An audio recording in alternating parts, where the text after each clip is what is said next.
Welcome to Switching Reels, and Merry Christmas in July. Yeah! The best time to celebrate Christmas! I thoroughly disagree. It's because you hate winter, and you hate the cold, and That's the dark, not true. and Christmas. I love the winter. Only one he... Snowboarding is my sport of choice. Yeah? Yeah. That's a good point. Yeah. I think you prefer to snowboard in the summer, though. No. No? Wakeboarding is fun, but it's not snowboarding. No, but like if you could snowboard in the summer with no consequences, would you choose that over snowboarding in the winter? There is something about the cold outside while you are snowboarding. The warm inside. That, yeah, it's just... Okay. It's unmatchable. Now, that said, if I could throw out the dreary cloudiness of winter, I absolutely would. There's a reason I like Colorado. It is mostly sunny. Even in the winter. It'll be those couple weeks in June. It'll be like negative 3 degrees and still super sunny. Super sunny. Yeah, it doesn't feel like it should be. Like, you can't trust looking out the window in Colorado because you don't know. I always have to look at my watch to go and get temperature readings because I have no idea what it is outside right now. I check my phone before I go. Yep. So... That's a good point. But yeah, the reason that I say Merry Christmas in July... yes, what did we watch? We watched It's a Wonderful Life. Yes, it's a Merry Christmas to you all. Yep. And yeah, I don't know where it's actually really a Christmas movie because like you only get Christmas in the last like little bit. Anyway, you get Christmas. This is a spoiler. Sorry. So I'll wait for a second. I would argue that it is still a Christmas movie. I just don't think that it is overly Christmas heavy. Yeah, I don't think it's a Christmas heavy movie. Yeah, absolutely. You know, it's Christmas why is just a thing, and it's a good plot. Okay, never mind. Let's keep going. It's why I'll argue that Die Hard is a Christmas movie, despite the fact that I don't like Die Hard. Mm-hmm. I don't think it's a very good movie, but I do think that it is a Christmas movie, and it's because it objectively takes place at Christmas. And honestly, I think it has more of a claim to a Christmas movie than this one even does, because there are plot points that are necessary to it being Christmas. If you're interested in knowing Connor's full take of Die Hard as a movie, stick with us for the next 5 years. Yeah. It's like 140 on this list. I don't know how far down it is, but it's... Today was number 21, though. So yes. We've done a really, really good job so far. We're like 3 technical movies away from having done this for a year, but we've totally been doing this for over a year already. Oh, okay, yeah. I need to go back and see which one it was, but this is now our commemorative time of saying, hey, we've done it for a year. So, okay. Congratulations. I feel like that would be 26, wouldn't it? Because we've been doing these every other week, and this is 21. Yes, you're right. Oh, but you're we've right. had a couple... I did the wrong math, but all of the bonus episodes We've had a couple of bonus episodes, and we've done things out of order. We did all the Star Wars. Oh, yep, that's a good even point. More out of order. Yeah. Lord of the Rings all count because they're all above us right now. But yeah. No, we have totally done this for a year now, basically. Yeah. And so, congratulations. Congratulations to you as well. Thank you. Appreciate it. We had conversations and posted them online.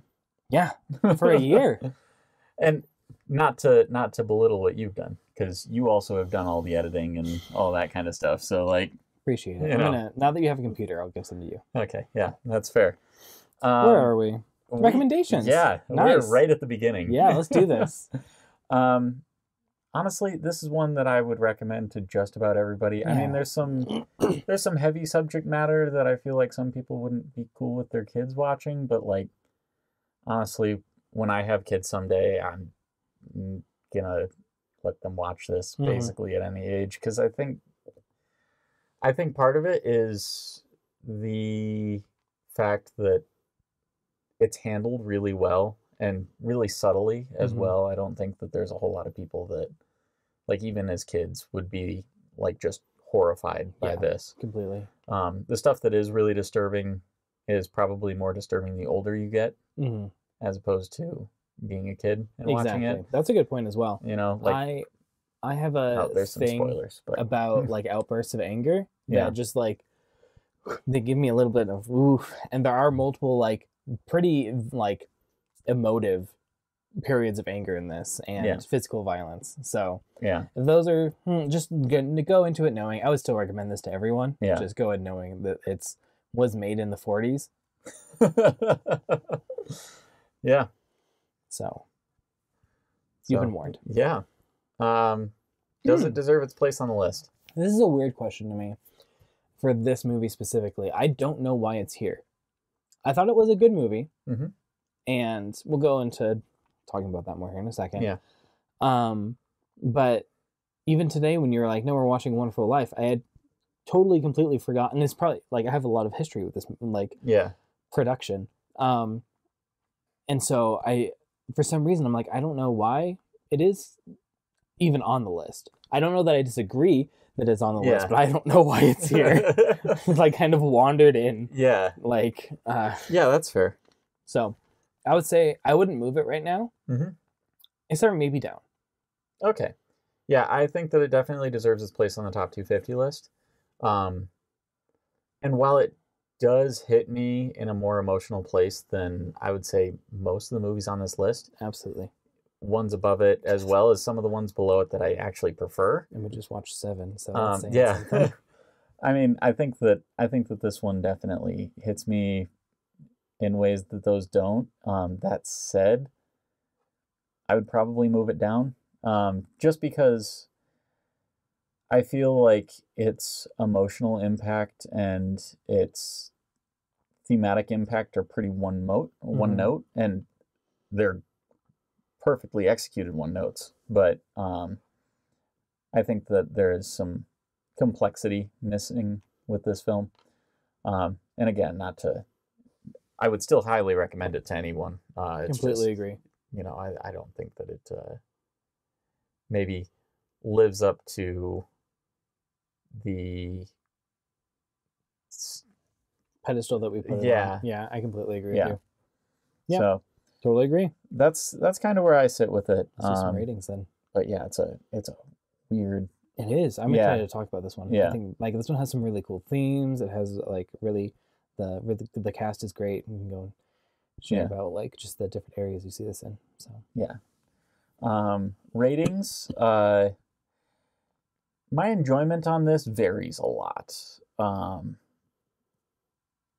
This can be anywhere from like a 6 for me through a 10. Yeah, and it all depends on where I am mentally at the time. In some ways, this has become a Christmas movie for me, just because I kind of expected it to. Yeah. I didn't see this until like 2 years ago. Oh, that's crazy. Which is I hadn't seen it until tonight, but there's a very large asterisk there. I've loved it enough to watch it several times since then. Oh, that's awesome. I've probably seen it 4 or 5 times now. That's cool.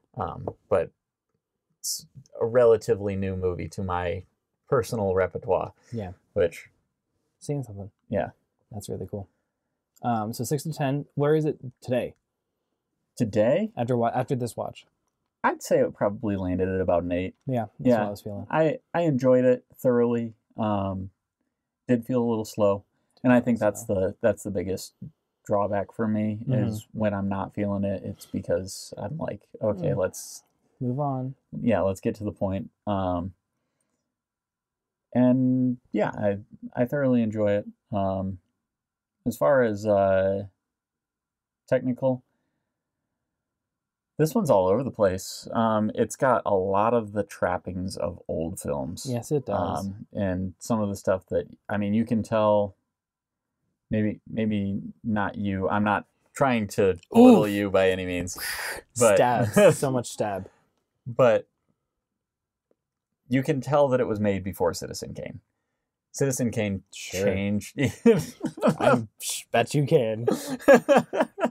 Citizen Kane changed a lot of the ways that we sort of lit things and oh yeah, it was very old timey. Okay, I now I see the vibe now. But there's a difference between like there's old timey before Citizen Kane and old timey after Citizen Kane. This one is the kind of lighting that you expect to see in a theater production. Yes. Where it was all in one direction. Like there were the shadows they didn't really care about very much. Yeah. And they just hoped for the best when they were shooting. Yeah. And there are some like random spotlights where you're like, why? Whoa, high spotlight. Yeah. Coming out of this flashlight.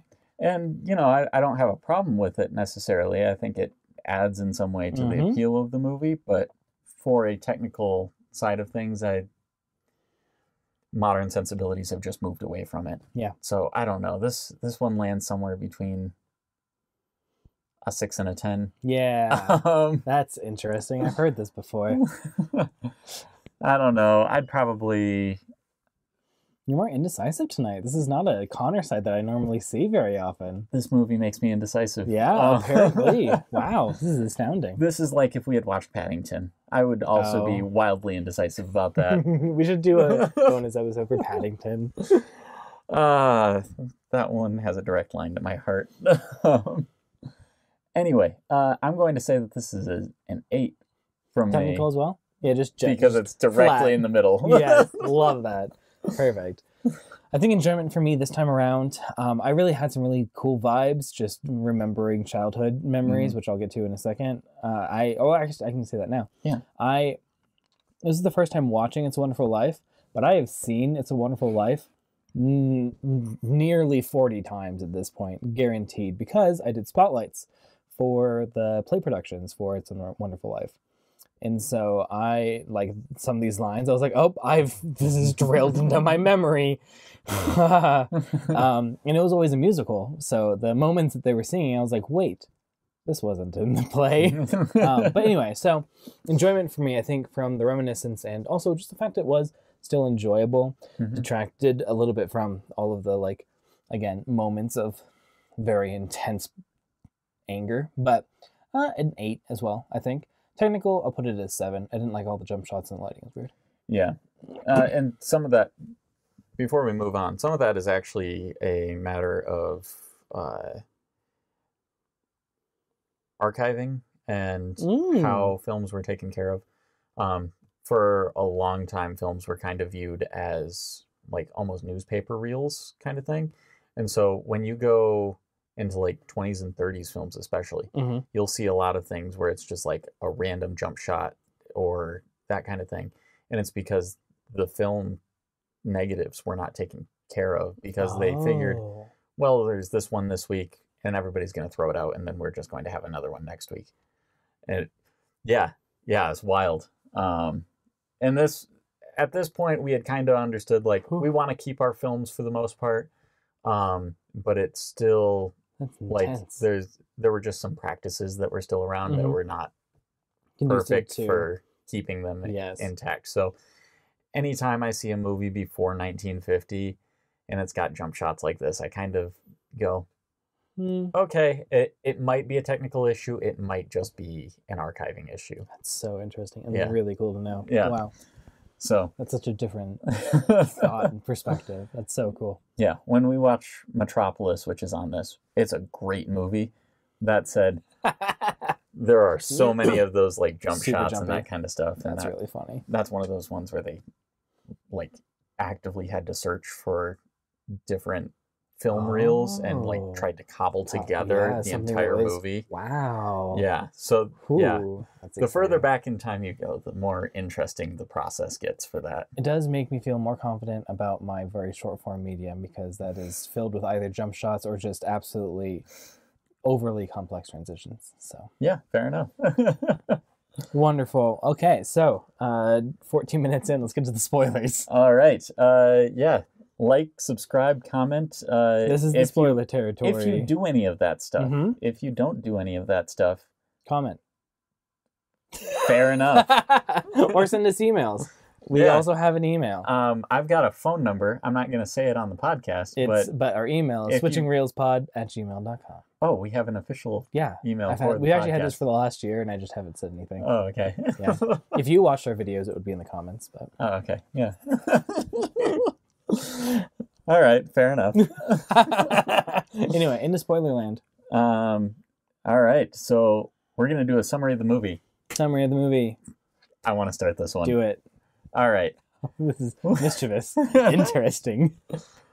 We watch the life of George Bailey as he sacrifices everything that he cares about for other people and ends up miserable. Decides he's going to kill himself. And then is shown how much worse life would be if he had never been born. And then he is saved from the problem at the end by all of the people that he helped. Part of me, like, I wanted to go and, like, make this slightly more twisted, and I don't know that I can.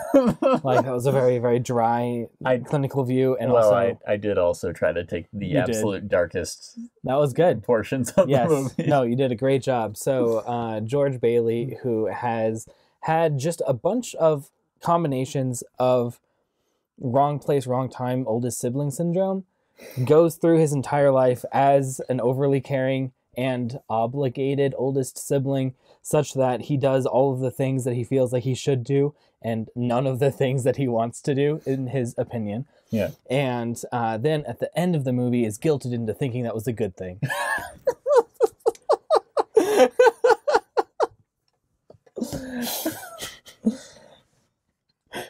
I like your summary better. Mostly for that last line. Yeah, I was like, I liked the guilt idea. This is a good one.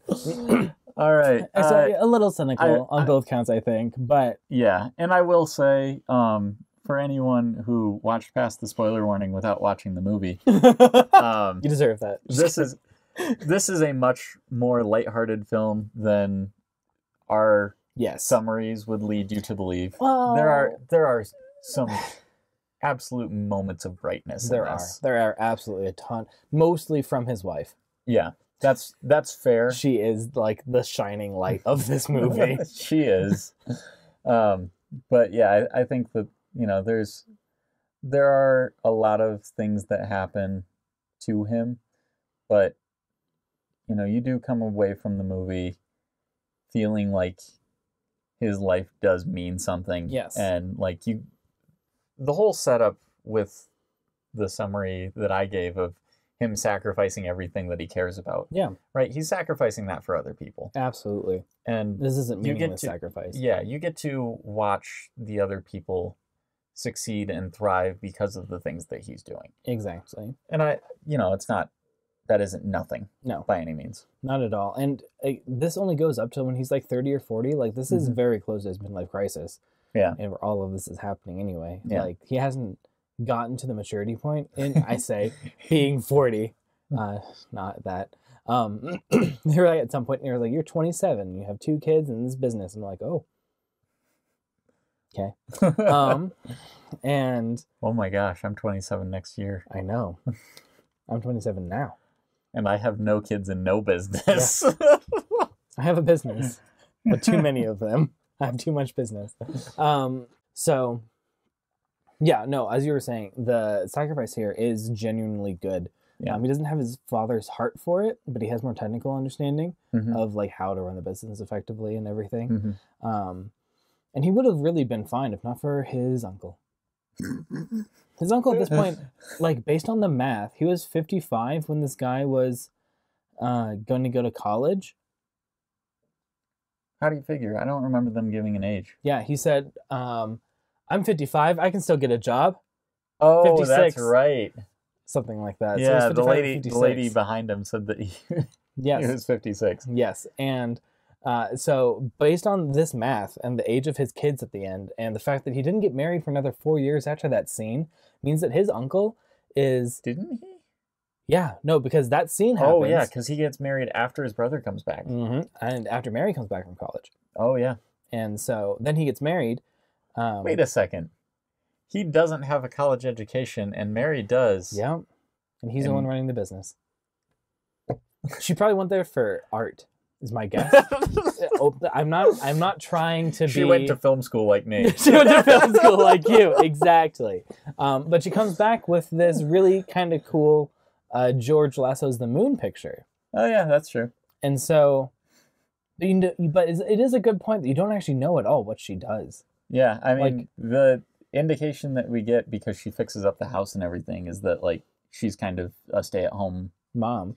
Well, before she has kids, so not even a mom. It only actually talks about her doing that home stuff after she has kids. Like, kids energized her. She was so excited to do things. I'm pretty sure she fixed up the house before they had kids.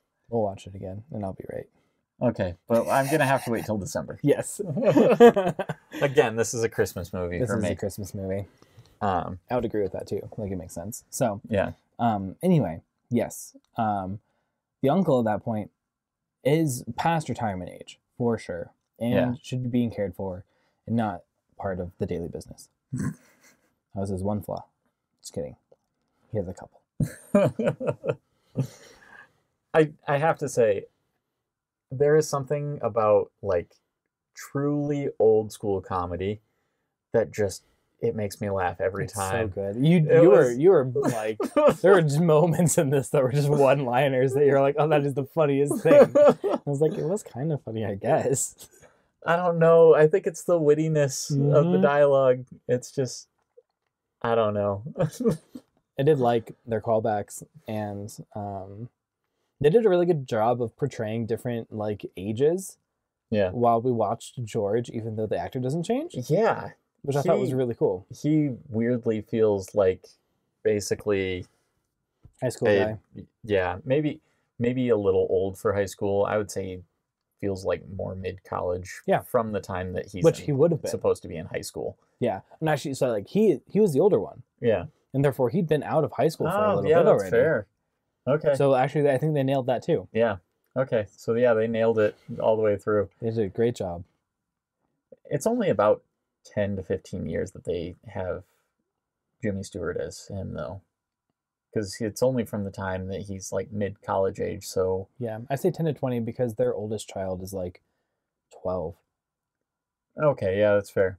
I don't know if that's an actor issue. Oh, yeah, we could have actually gone and seen... They had years on there because Harry was coming back from the war and everything. Oh, yeah, and I guess graduated in 29. So Harry 15 years? Died in 1917? No, it was 1919. He was 1911 to 1919. Oh, okay, yeah, because he was 8 years old. So if he was 8 years old in 1919, and then we go through 1940... Well, you had the class of 29. That was Henry's year. Age's year. Okay. So if we assume that George is 2 years older than that or something. This is not what this podcast is for, but I love it. What this podcast is for. They did a good job with age and portraying it. Fair enough. Yep. Let's see. What do we got here? Initial reactions. Did that. Yeah, I mean, I do have to say, this is one of my favorite Christmas movies of all time. It is really good. Yeah, there aren't really a whole lot that I actually enjoy watching. This one I enjoy watching. Absolutely. And that kind of, I think it really goes into both the character performances and the themes. Like, there's a lot of really cool callbacks and call forwards in this one. Yeah. Like, foreshadowing. That's what it is. Yeah. And just the general, like, you never actually think that George Bailey really necessarily enjoys what he's doing, but he sees why it's valuable at all times. Yeah. Like, he speaks up for his dad's, like, will and drive whenever his dad has died. Yeah. And even when Potter, like, nails it on the head when he's offering him 10 times as much money as he's currently making in a year. Yeah. He refuses that because he has and that's a very, very consistent characterization of George, which I think is really, really cool. Yeah. Yeah. I really appreciate the characterization, for one. I think they make it very clear that basically everything you just said. Yeah. Honestly, I can't add to that. Okay. Although I will say that Jimmy Stewart, for some reason, is one of those actors that feels like he can fit into any role and just be natural there, despite the fact that it feels like he doesn't display more than like 4 emotions exactly at any point, but despite that fact, like, he still, his presence like is unique. Like, he is able to change how he portrays himself, even though like his emotional range isn't exceptionally large. Like, I think it's really, really cool. He does a really good job there. Also, water signifies all of his important moments, at least 3 of them. Jumping into the river. Yep. Rainy honeymoon. Oh yeah, you're right. Okay, 4 moments. Yeah, that's great. Okay. The saving his brother. Yep. And then I'm counting the dance with Mary. Yeah. Oh, okay. Yep. Completely. I don't know. I think the walk home signifies more than the dance in the pool. Yeah, that's the beginning. The dance in the pool, like, is the beginning of that walk home. Yeah. I'm taking it. Okay. I'll give it to you. Thanks. His wet hair from the snow as he runs home. Yes. Does that count as well? No, but at the end of the movie. It's also snowing, so that's water. Right? Right? I suppose. I feel like I'm giving you a lot of points here. Appreciate it. You haven't made any yet. I'll give you some too. Ouch. All right. I'm a little stabby today. I apologize. I will tone down the stabs. No. Continue stabbing. It's okay, fine. Good. I just watched It's a Wonderful Life, so It's a Wonderful Life. I have a will to live. Good man. I can get through the stabs. You too were also guilted into realizing that your life's okay. No, I don't think that he was guilted into realizing that his life was okay. He was guilted into accepting the fact that his life was important. Yes. Begrudgingly accepts.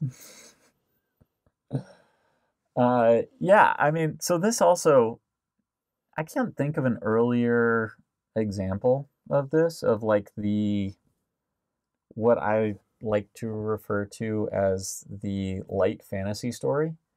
Oh, nice. Good point. Honestly, I can't think of one before this where it's, what I mean by light fantasy is, this is not, the world is completely different and changed by whatever this fantasy concept is.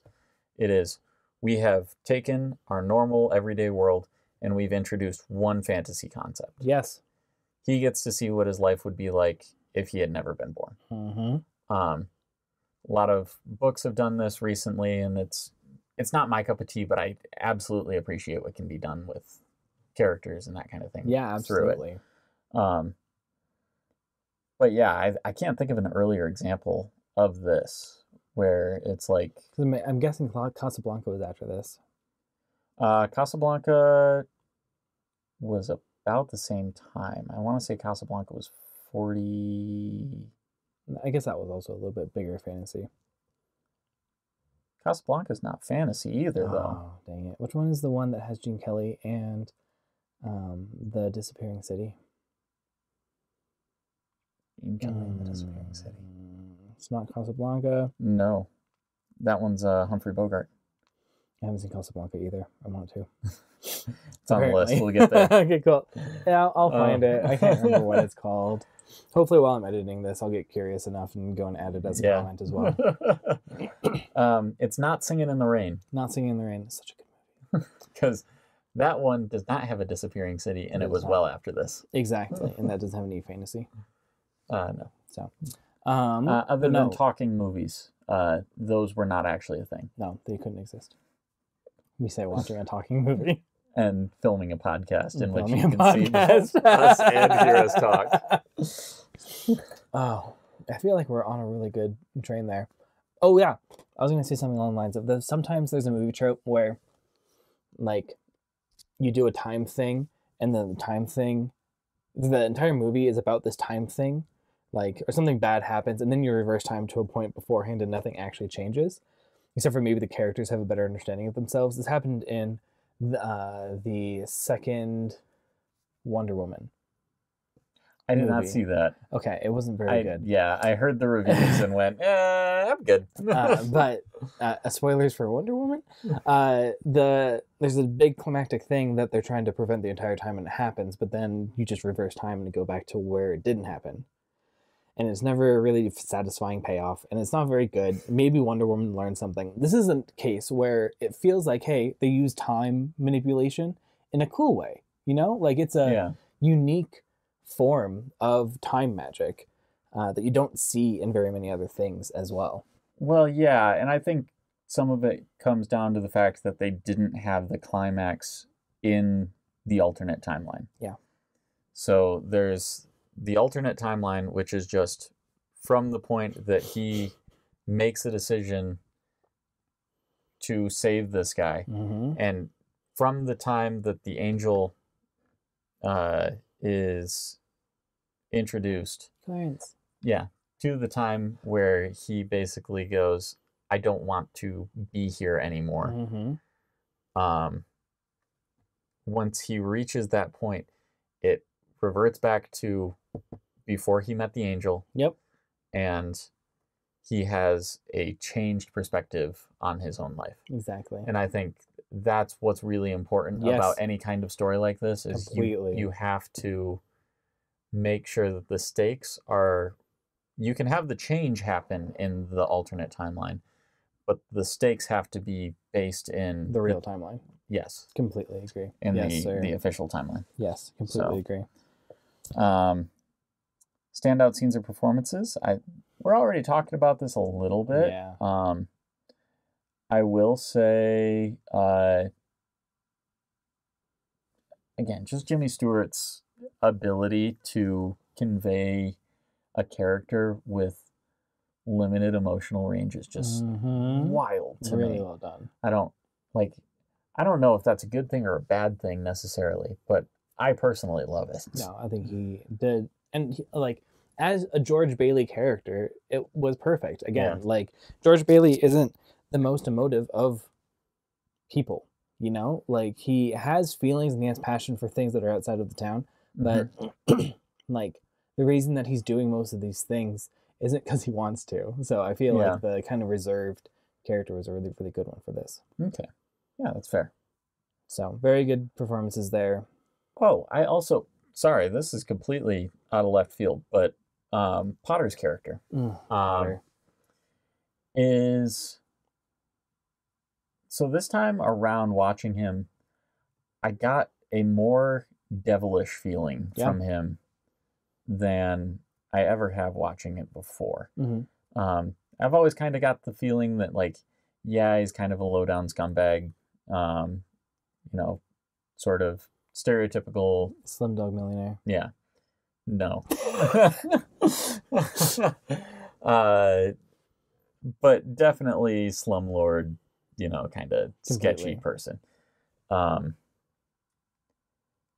I think what really clicked for me was in the scene where he's offering George Bailey the job. And he shakes his hand, and the moment he takes his hand away, he starts rubbing his fingers. And I've always thought that was weird. Yeah. But you can definitely see the change, and so I kind of always chalked it up to he's just remembering who he's interacting with. This time I got a very different feeling of he was charming his way into the good graces of George Bailey, and then George felt that. Yeah, felt that, and had a Aragorn moment of if he was a servant of the Dark One, he should look fair and feel fouler. Yes. Good Frodo. And that was, I don't know. I just got completely agree. No, that's awesome. That's a really good connection. It is a universal truth. He did a great job with playing on George Bailey's fears and his desires, and coming out of that, when George is able to realize, that was close. Yeah. I think it's a really, really good scene, and it's a really, really good point. Yeah. That's awesome. So, themes. Again, I enjoy this, and I feel like it's got very surface level themes that are really well delivered, but I don't think that there's a lot to talk about here. Yeah, not super, super deep ones. We've already covered a bunch of George's feelings of obligation, as well as warranted sacrifice. I think is a really, really big one this whole time. The value of selfless sacrifice, I think, is central to this movie. Very much. Goodness gracious. And everyone but Potter exhibits it. To some extent. Yeah, exactly. Not majorly, potentially. Some people only show it at the very, very end where they go and sacrifice what little they have to help George. Yeah. But it's a pivotal thing in this where also they talk.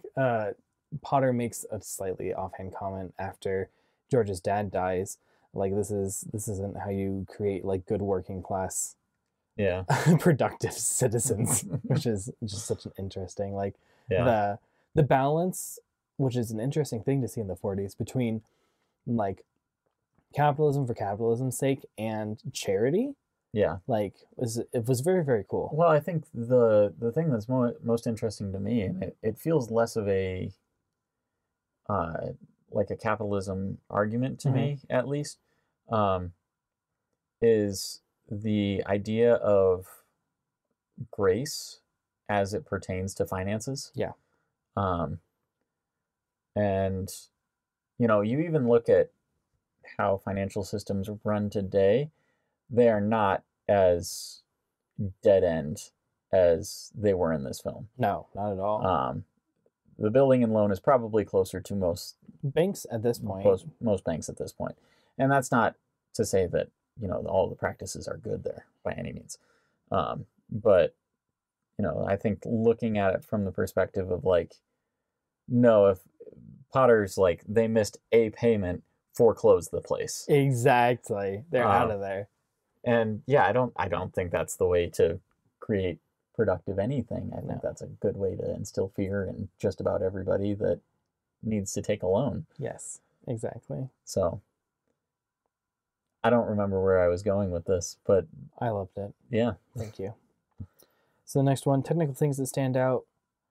I think we've already talked a little bit about I believe the snow was made of asbestos. Asbestos? Yeah.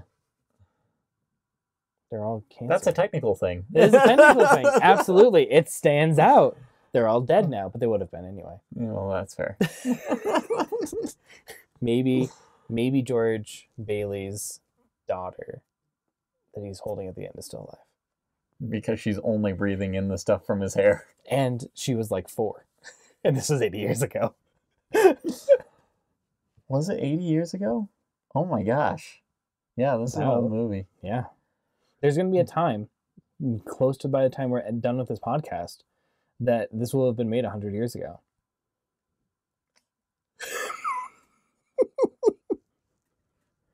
When we're done with this podcast, I'll have us go through the AFI Top 100.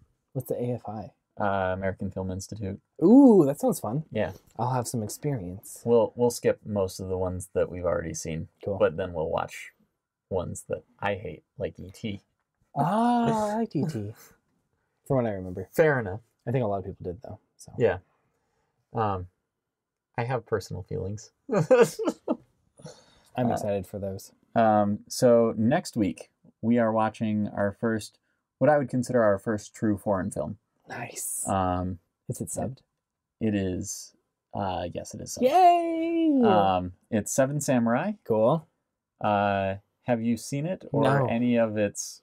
And I am pretty sure Western this is a remakes. samurai movie. Yes, it is. I'm not going to get Have you into a good, seen bad, any and of ugly. its Western remakes by any chance? 7 Cowboys? Magnificent Seven is probably the most Nope. prominent. Okay. So just a little primer.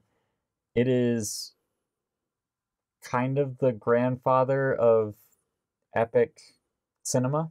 I'm so excited. So yeah, I mean, I'm excited to show that one to you. I'm stoked.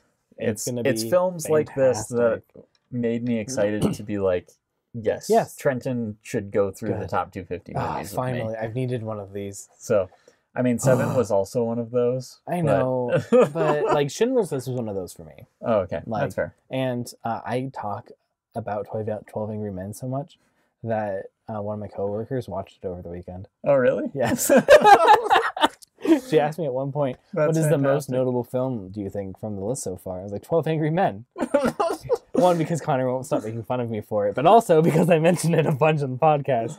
I have to get at least one 12 Angry Men comment into every one so far. Okay, so in your feelings on whether it deserves its place on the list, yeah, should it be? No, not even. I did compare it to 12 Angry Men in my head. I just didn't say it this time, and it's not as good as 12 Angry Men. All right. Yes. Well, I think that's the only rating that really matters for me. I think you should handle technical enjoyment, and I can handle if it's better than 12 Angry Men.